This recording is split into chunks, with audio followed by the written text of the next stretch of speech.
Hello dear aspirants, આપ સર્વેનું અમારી YouTube channel game changing સાયકોલોજીમાં હાર્દિક સ્વાગત છે.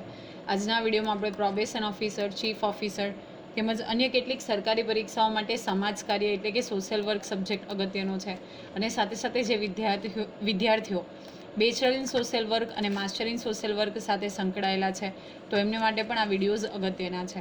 અને આ અંતર્ગત આપણે ત્રીજું પ્રકરણ જે છે સામાજિક સુધારણા અને વ્યાવસાયિક સમાજ કાર્ય એ અંગે ડિટેલમાં ચર્ચા કરી રહ્યા છે. તો તમે અગાઉના વિડીયો જોયા ન હોય તો પ્લેલિસ્ટમાં જઈને એ વિડીયોઝ પણ ચેક કરી લેશો. અગાઉના વિડીયોમાં આપણે બેઝિકલી વાત કરીએ તો રાજા રામમોહન રોય એમણે જે બ્રહ્મો સમાજની સ્થાપના કરી હતી એ, સતી પ્રથા વિરોધી જે કાયદા બનાવવામાં આવ્યા હતા એ, અને શા માટે ભારતમાં સમાજ સુધારણાની જરૂરત હતી એ વિષયની વિસ્તૃત ચર્ચા કરી હતી. હવે આજના વિડીયોમાં આપણે બીજા જે એક સુધારક છે જે પરીક્ષાની દ્રષ્ટિએ પણ ખૂબ અગત્યના છે, જે છે મહાત્મા ગાંધીજી, તો એમના વિશે અભ્યાસ કરીશું. તો ગાંધીજીનો જન્મ એવા સમયમાં થયો જ્યારે ભારત દેશ ધાર્મિક, રાજનૈતિક તથા સામાજિક દ્રષ્ટિએ ગંભીર સમસ્યાઓથી ઘેરાયેલો હતો. તો બેઝિકલી એમનો જે જન્મ છે તમે સૌ જાણતા હશો એ પ્રમાણે 2 ઓક્ટોબર 1869માં થાય છે. તો એ સમય ભારતમાં એવો હતો જ્યારે દેશ ધાર્મિક, રાજનૈતિક અને સામાજિક દ્રષ્ટિએ ખૂબ બધા પ્રોબ્લેમ્સ જે છે ફેસ કરી રહ્યો હતો. 2 ઓક્ટોબર 1869માં એટલે કે 2 ઓક્ટોબર 1869માં કાઠિયાવાડના બરડા પંથકના પોરબંદર નામના ગામમાં તેમનો જન્મ થયો હતો. I hope you all know કે 2 ઓક્ટોબર 1869માં પોરબંદર ખાતે એમનો જન્મ થયો હતો. પિતા રાજકોટના દીવાન હતા અને માતા ધાર્મિક પ્રવૃત્તિઓમાં માનનાર હતા. તો બેઝિકલી જે બ્રિટિશર્સ હતા એ સમયે એમના જે પિતા હતા કરમચંદ ગાંધી એ દીવાન તરીકે કામ કરતા હતા. 13 વર્ષની ઉંમરે તેમના લગ્ન થયા હતા અને 1857માં બેરિસ્ટરની શિક્ષા માટે તેઓ ઇંગ્લેન્ડ જાય છે.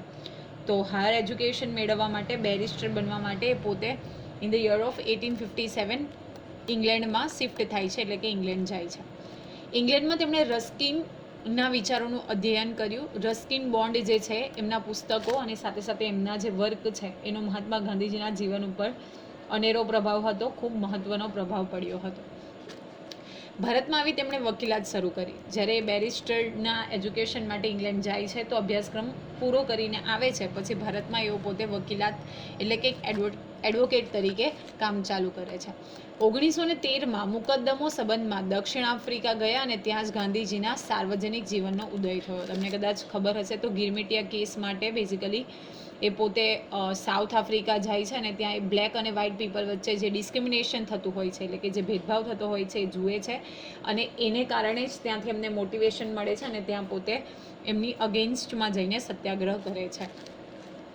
ત્યાંના ભારતીયોને તેમણે માનવીય અધિકાર પ્રદાન કરાવ્યો. મેં તમને હમણાં જ કીધું કે ત્યાં બ્લેક અને વ્હાઇટ પીપલ વચ્ચે ઘણું બધું ડિસ્ક્રિમિનેશન થતું હતું, તો ભારતના લોકોને પોતે અધિકાર પ્રદાન કરાવે છે. એમ જે પ્રોબ્લેમ ફેસ કરતા હતા એની વિરુદ્ધ અવાજ ઉઠાવે છે અને સત્યાગ્રહ ચાલુ કરે છે.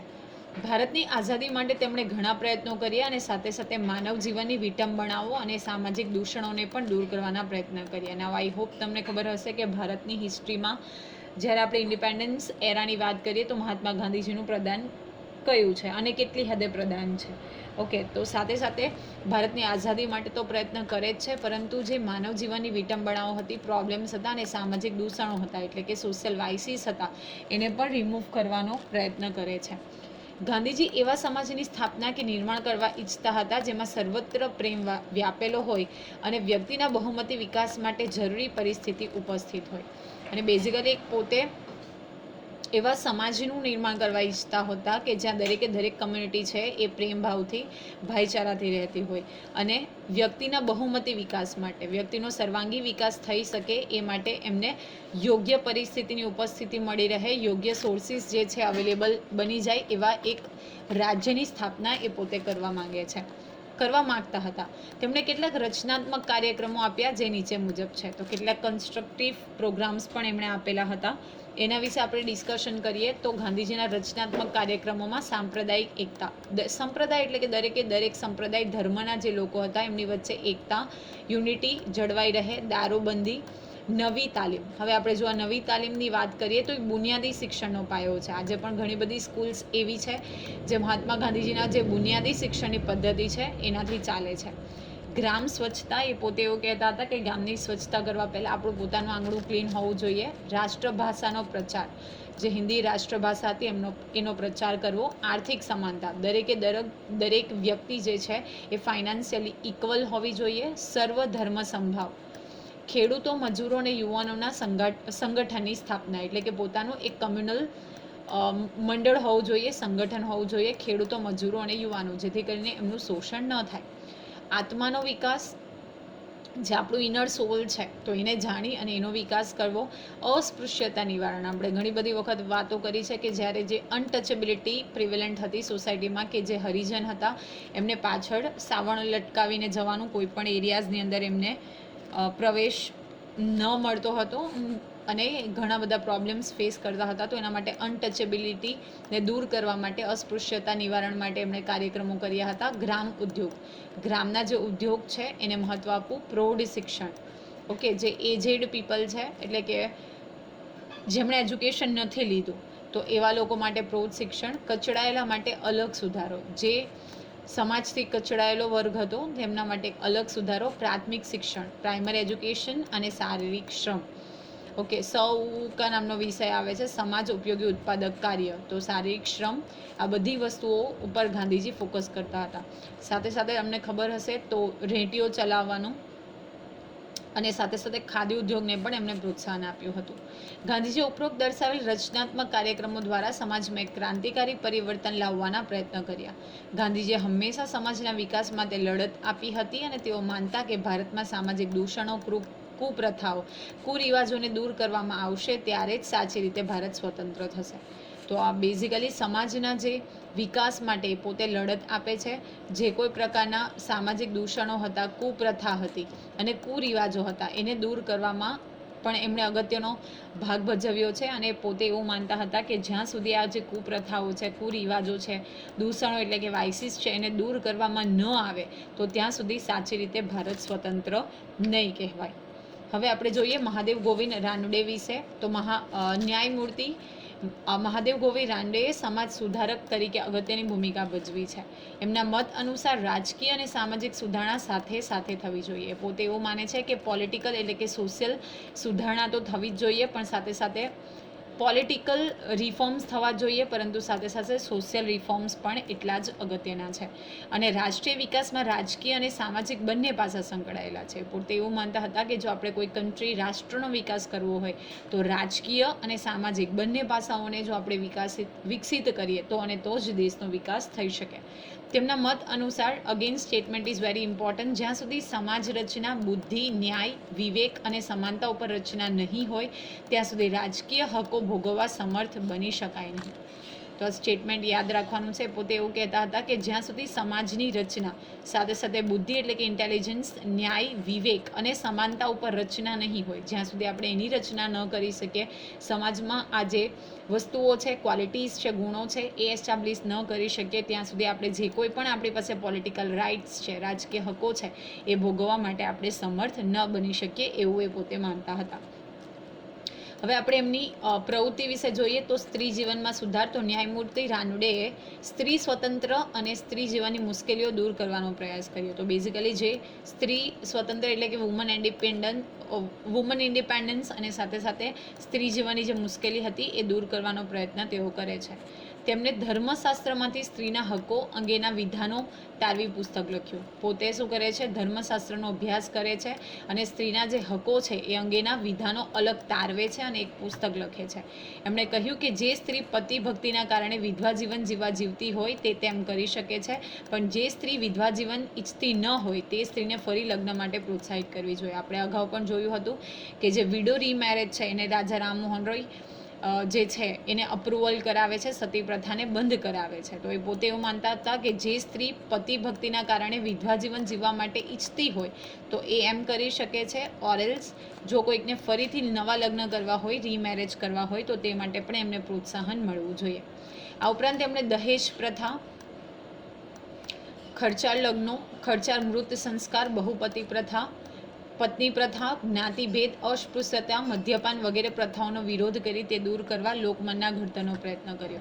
સાથે સાથે એમણે દહેજ પ્રથા એટલે કે જે ડાવરી, ખર્ચાળ લગ્નો, લગ્ન પાછળ થતો ઘણો બધો ખર્ચો, ખર્ચામૃત સંસ્કાર, કોઈ વ્યક્તિનું મૃત્યુ થાય તો એની પાછળના જે ક્રિયાકર્મ કરવા પાછળના ખૂબ જ ખર્ચા હોય, તો એના વિશે, બહુપત્ની પ્રથા, જ્ઞાતિભેદ, અલગ અલગ જ્ઞાતિ વચ્ચે જે ભેદ કરવામાં આવતો હતો, અસ્પૃશ્યતા, અનટચેબિલિટી, મદ્યપાન એટલે કે દારૂનું સેવન, આ બધી પ્રથાઓનો પોતે વિરોધ કરે છે અને લોકમન ઘડતરનો પ્રયોગ કરે છે, એટલે કે લોકોનું જે માઇન્ડ છે એ ચેન્જ કરવાનો, થિંકિંગ જે છે એ ચેન્જ કરવાનો પ્રયત્ન કરે છે. પછી છે આધુનિક શિક્ષણનો પ્રસાર. તો એમના મત મુજબ લોકોમાં રાજકીય જાગૃતિ તથા સામાજિક સુધારણા શિક્ષણ દ્વારા લાવી શકાય. તો એમણે ફર્સ્ટ જ આપણે ડિસ્કશન કર્યું કે એમણે કીધું કે રાજકીય જાગૃતિની સાથે સાથે સામાજિક સુધારણા પણ જરૂરી છે. તો એ કેવી રીતે લાવી શકાય? તો એ પોતે એમણે એવું કીધું કે એજ્યુકેશન એક મીડિયમ છે જેના દ્વારા આપણે રાજકીય જાગૃતિ અને સાથે સાથે સામાજિક સુધારણા લાવી શકીએ છીએ. શિક્ષણને તેઓ પ્રાથમિક જરૂરિયાત ગણતા હતા. ઓકે, એજ્યુકેશન છે એને બેઝિક નીડ તરીકે એમણે ગણાવી હતી. અંગ્રેજી ભાષા અને શિક્ષણને તેઓ મહત્ત્વ આપતા હતા. ઓકે, ઇંગ્લિશ લેંગ્વેજ અને સાથે સાથે એજ્યુકેશનને એ મહત્ત્વ આપ્યું હતું એમણે. શિક્ષણમાં તેમણે વિજ્ઞાનના અભ્યાસને પ્રાધાન્ય આપ્યું. શિક્ષિત વ્યક્તિ જ સારું, ખરાબ, ઉચિત, અનુચિત, યોગ્ય અને અયોગ્યનો ભેદ પારખી શકે તેવું તેઓ માનતા હતા.